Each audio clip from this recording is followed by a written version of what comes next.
Welcome back to Echoes of Ihsan. We are diving into something pretty special today, Friday prayer. And we're going to be going through Sahih Bukhari, specifically Book 13, all dedicated to this day. It's amazing how this book isn't just, laying down the law. It really digs into the heart of Friday prayer and gives us so many amazing insights for anyone who wants to really, understand. I love that. And I've always found it so interesting that Friday is special, not just in Islam, but in other faiths too.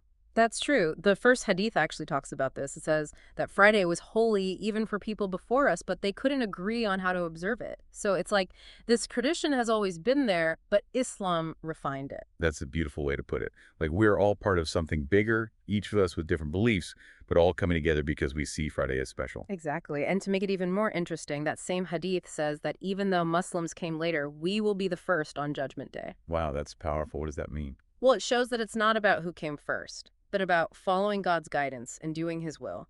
It's about aligning yourself with what God wants no matter when you found faith. Like we are all on this journey, and it doesn't matter where we start, but where we are going and how committed we are to that path. Exactly. A reminder that God's mercy is for everyone who truly seeks him, no matter their background or when they embraced Islam. Speaking of Islam, let's look at what Sahih Bukhari tells us about Friday prayer. One thing that stands out is how important purity is. There are a lot of hadiths that talk about ghusl, the full bath you take before Friday prayer. You're right. We see this in Hadiths 2, 3, 4, 7, and a bunch more. This ghusl is different from wudu, the regular ablution we do before the 5 daily prayers. It's like a complete immersion, a way of cleansing yourself physically and spiritually. So it's more than just being clean. It's about getting yourself ready spiritually for this special prayer. Exactly. It's about purifying your heart and mind, coming before God with reverence and humility. There's even this story in Hadith number 3 where Umar ibn al-Khattab, the second caliph, he saw this companion who had only done wudu before Friday prayer, and he questioned him pretty directly, reminding him about the Prophet's instructions to take a bath. This shows us that the early Muslims took this very seriously. They saw ghusl as a vital part of preparing for Friday prayer, and it shows us that their leaders were committed to making sure everyone followed these practices correctly. It's interesting how even personal hygiene is connected to religious duty in Islam.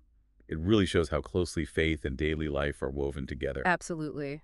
Hadith 21 takes us even further, saying that taking a bath once a week is a divine right for every Muslim. This connects cleanliness with spiritual purity, showing how Islam cares about both physical and spiritual well-being.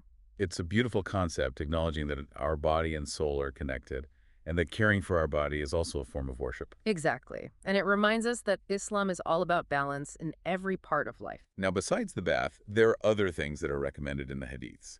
Like Hadiths 5 and 8 talk about using siwak, the natural toothbrush, and perfume before Friday prayer. Yes. These practices show how important it is to present yourself in the best way before you stand for prayer. It's about showing respect for God and for the place of prayer. And siwak especially is talked about in Hadith 12. It says that the Prophet Muhammad, peace be upon him, would have made it obligatory for every prayer if it wasn't for the hardship it might cause people. This shows the Prophet's compassion. He encouraged good hygiene, but he also understood that not everyone has the same access to things or might find it hard to do certain things. So he strongly recommended siwak, but he didn't want to burden people by making it a rule.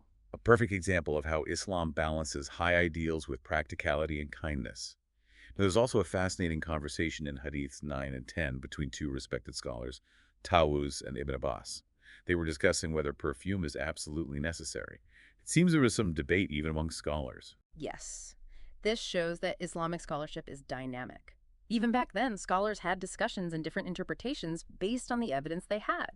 They debated and analyzed the Prophet's teachings, trying to understand the full context and apply it to their lives. So it wasn't just about blindly following rules. It was about engaging with the teachings and striving for deeper understanding. Exactly. And that tradition of debate is still alive today.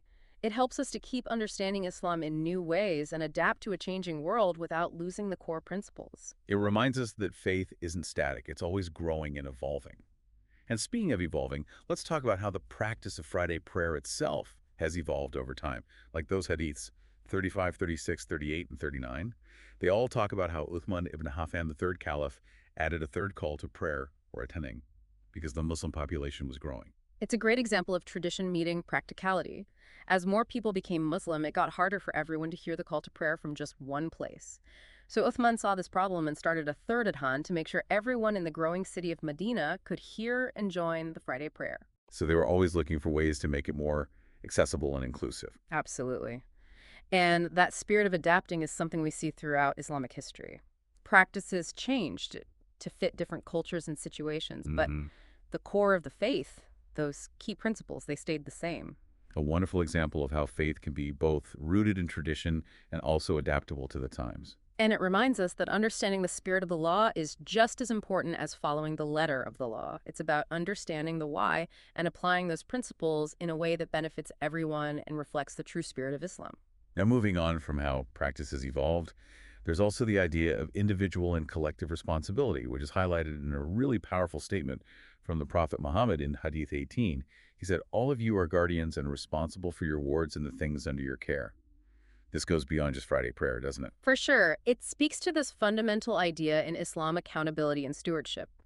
The Hadith goes on to give examples from the leader's responsibility for his people to an individual's responsibility for their family and belongings. It's like this ripple effect where everything we do and decide has an impact on those around us and contributes to how well society functions. Exactly. Our actions have consequences not just for us, but for everyone around us, our community, even the environment.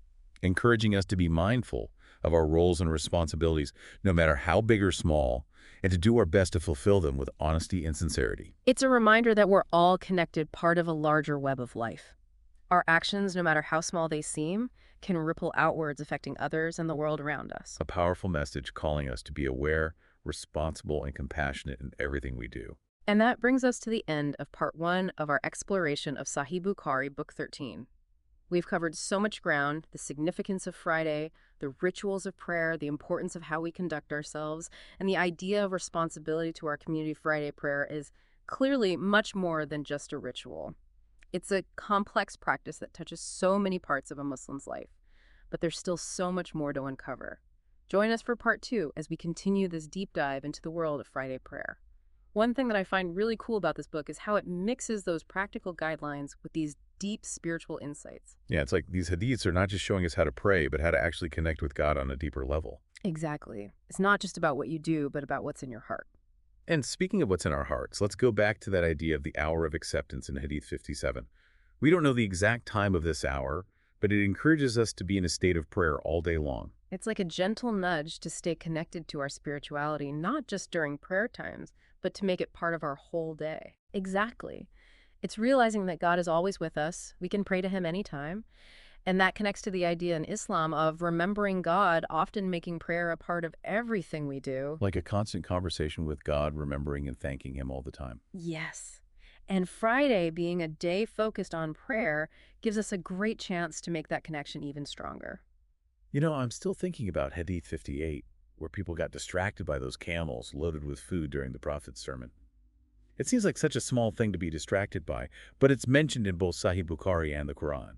It might seem small now, but we have to remember what it was like back then. Imagine no phones or internet. The arrival of a caravan was a big deal.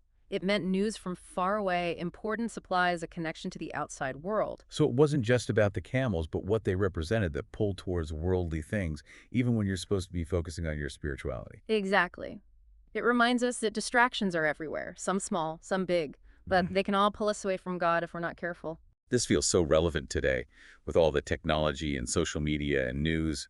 It's like we're constantly distracted.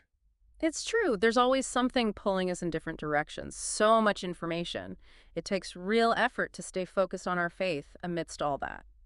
So how do we deal with all this and stay grounded in our faith? Yeah. What can we learn from this hadith?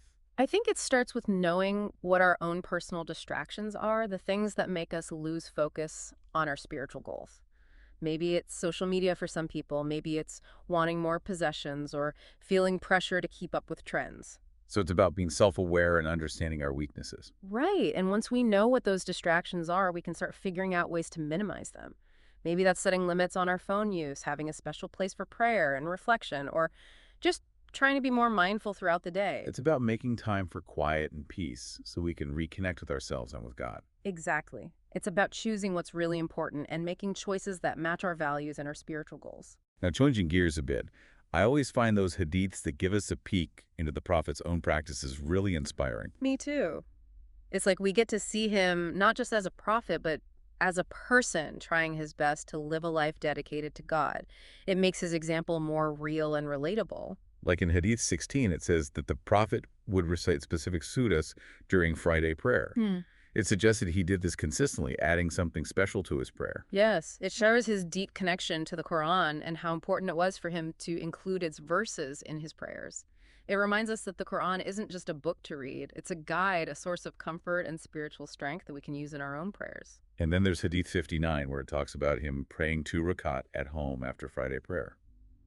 It's a small thing, but it tells us so much about his commitment to prayer, even outside the mosque. It shows us that his spirituality wasn't limited to just one place. It was part of his everyday life, something he did at home in his personal space. Reminding us that we can create those sacred spaces in our own homes, places for prayer reflection and connecting with God. Absolutely. Spirituality isn't confined to specific times or buildings.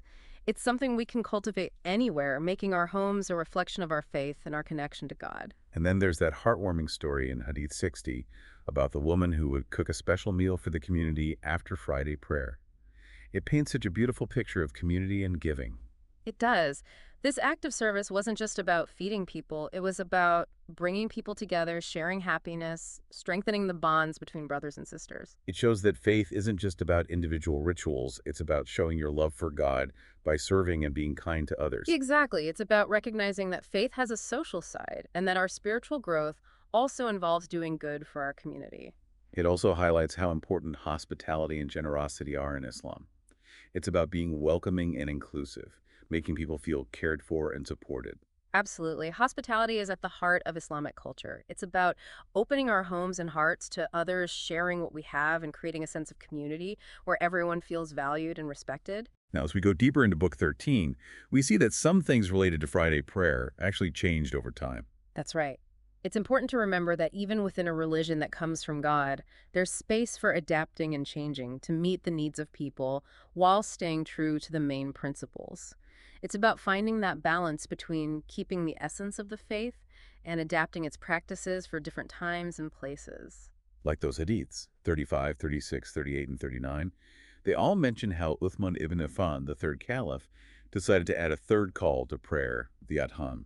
This change happened because the Muslim community in Medina was growing fast. As the city got bigger, it was harder for everyone to hear the call to prayer from just one place. So Uthman saw this problem and started a third adhan to make sure that everyone in the city could hear the call and join the congregation for Friday prayer. Exactly. It was a simple but smart solution that addressed a growing need without changing the core of the ritual.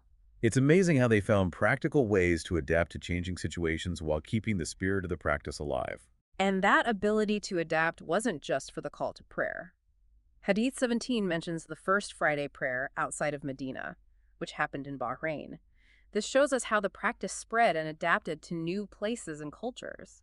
It reminds us that tradition isn't meant to be rigid or unchangeable. It's a living thing that can evolve and grow as long as it stays true to its core values and principles. Exactly. And that flexibility is why Islam could grow and thrive in so many different cultures and places around the world. It became a global faith while keeping its essential spirit and message. Speaking of adapting to new things, Hadith 40 describes the introduction of the pulpit and how the Prophet explained what he was doing on it to everyone. That's a great example of leading by example. He didn't just start using the pulpit, he explained why they were using it and how it fit into the practice of Friday prayer. It shows how important it is to be transparent and communicate, especially when you're making changes or introducing new things. Exactly. It's about creating an environment where people understand and feel included in the reasons behind certain practices or decisions. It's about leading with wisdom and compassion, making sure that everyone feels respected and valued. And as we continue exploring Book 13, we come across this really profound statement from the Prophet in Hadith 18. It goes way beyond just Friday prayer. He said, "All of you are guardians and responsible for your wards and the things under your care." That highlights how important individual and collective responsibility are. It's a big idea in Islam. It's a reminder that what we do has an impact not just on us, but on the people around us, our families, our communities, even the environment. The Hadith gives us all sorts of examples. from a leader being responsible for his people to each person being responsible for their family, their belongings, even their own actions. It's like everything we choose and do creates ripples that affect everything around us. It's like we're being called to be aware of how interconnected we are and to make choices with that in mind. And this sense of responsibility goes beyond just the people close to us. It includes how we treat the environment, how we treat animals, how we interact with the world as a whole. It's a big picture view of responsibility, asking us to think about how our choices affect everything, realizing that we're all part of this delicate, interconnected web of life. It's a call to be mindful caretakers of everything that's been entrusted to us. What an inspiring reminder. It seems like every hadith in this book gives us a new perspective on Friday prayer, combining practical advice, ethical principles, and deep spiritual insights.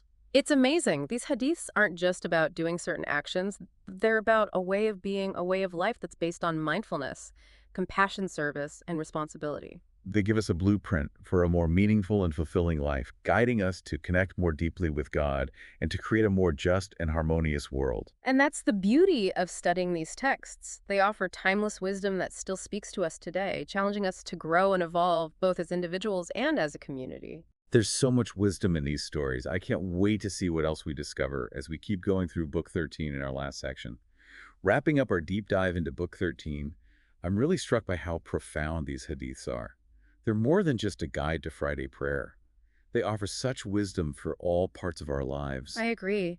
These hadiths show us a complete picture. They connect ritual practices with how we should behave, our spiritual reflections, and our responsibility to society.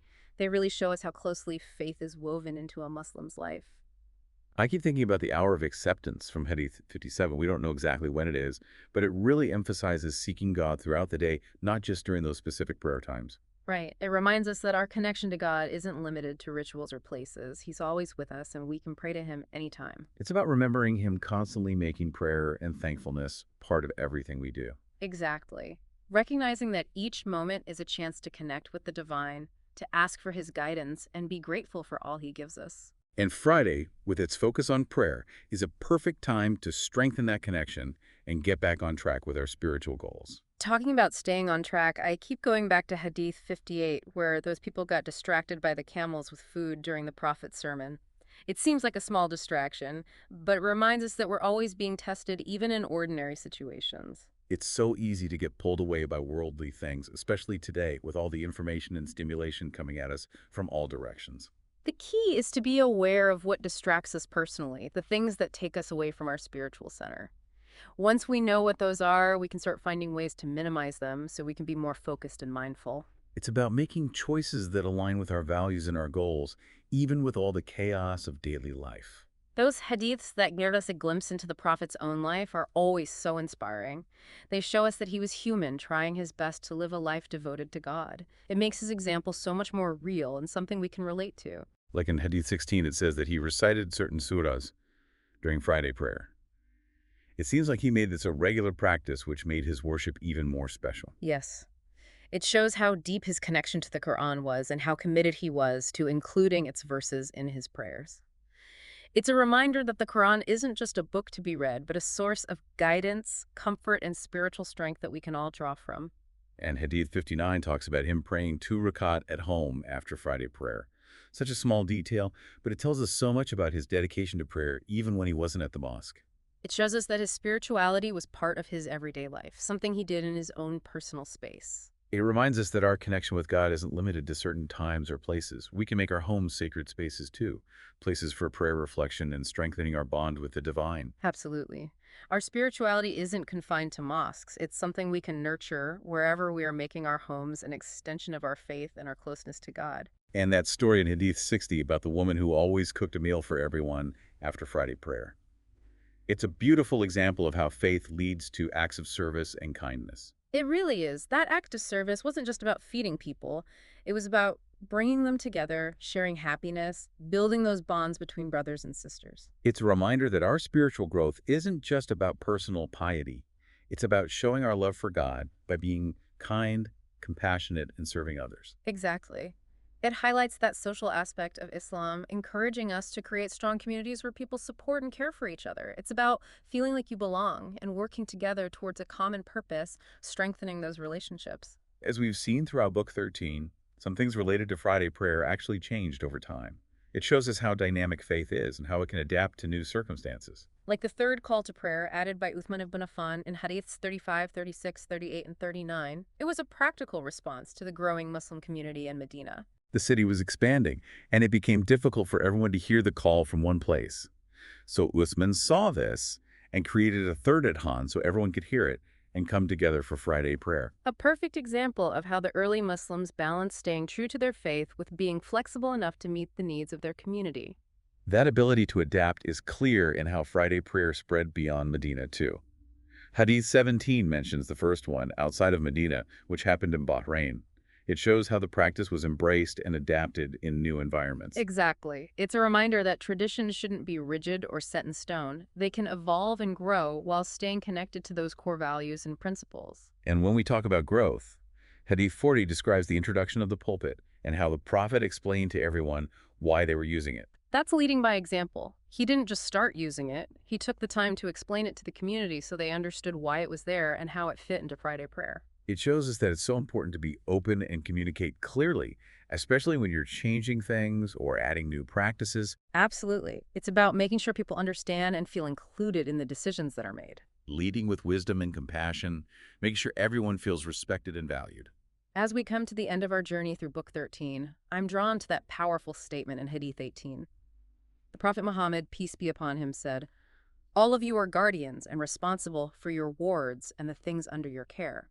It goes beyond just Friday prayer.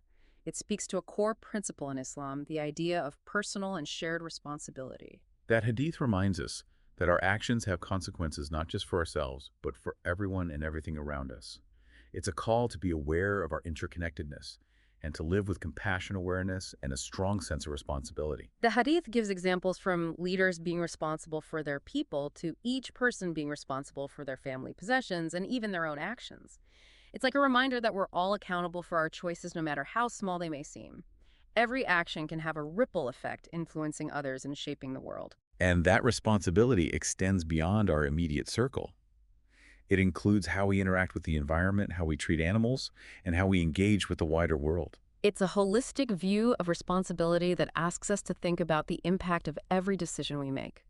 We're all part of this delicate web of life, and we need to be mindful caretakers of everything that's been given to us. What a powerful reminder. It seems like every hadith we've discussed has given us a fresh perspective on Friday prayer. They're not just about the actions we perform, but about developing a way of life, a way of being based on mindfulness, compassion, service, and responsibility. It's been an honor to delve into these teachings with you. We hope this deep dive has given you some meaningful insights and inspired you to think about what Friday prayer means to you personally. May these hadiths guide us all as we continue on our path of spiritual growth and work towards a world that is more just and compassionate. Until next time, may peace and blessings be upon you all.